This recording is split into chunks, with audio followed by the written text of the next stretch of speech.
Today we celebrate the 30-year anniversary of Live Oak Community Church. For 3 decades, we have existed to make more and stronger followers of Jesus Christ. So much has changed over the years, and yet some things, not so much at all. We invite you to take a look at our early history.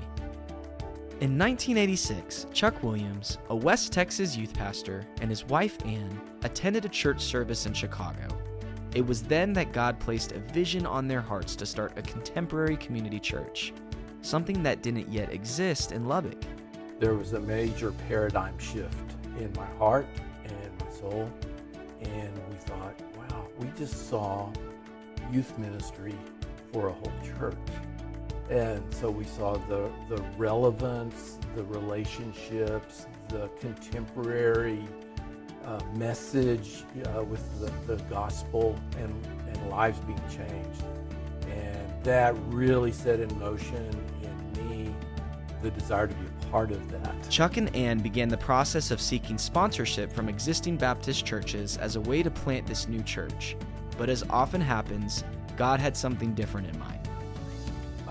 We weren't able to find a sponsored church among the Baptist Association here. A little handful of us began to meet in our home in 1993 in the summer, and by August I stepped away from my position at First Baptist as youth pastor, and we began to march full speed ahead. Then in August of '93, Graco Commercial Realty offered to let Live Oak use space in Rockridge Plaza rent-free as long as it was available.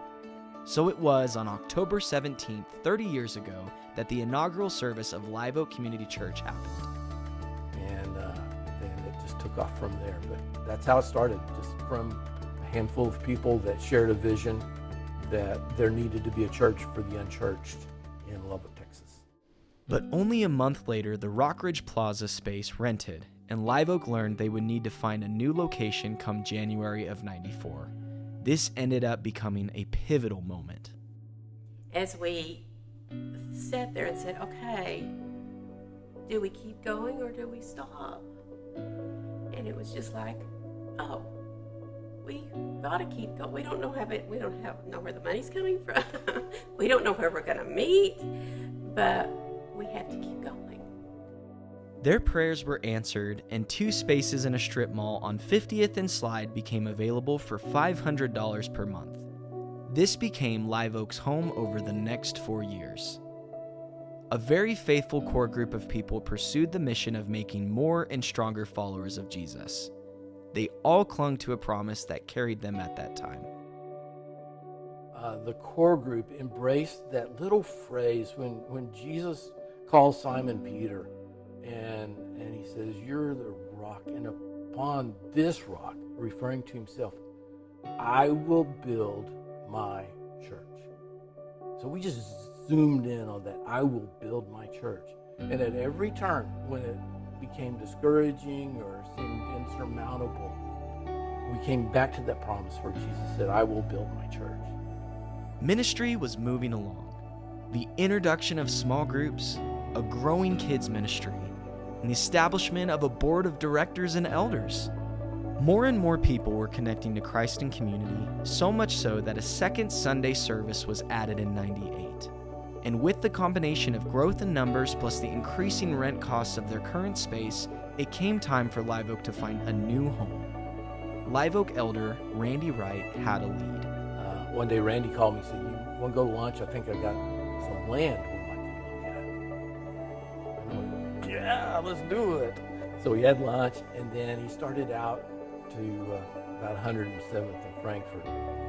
And as he got closer to this property, my heart was beating really fast, because when we moved to Lubbock, we lived on 90th Street, 90th and near Chicago, and I'd ride my bike out this way because it was just old country road, Frankfurt.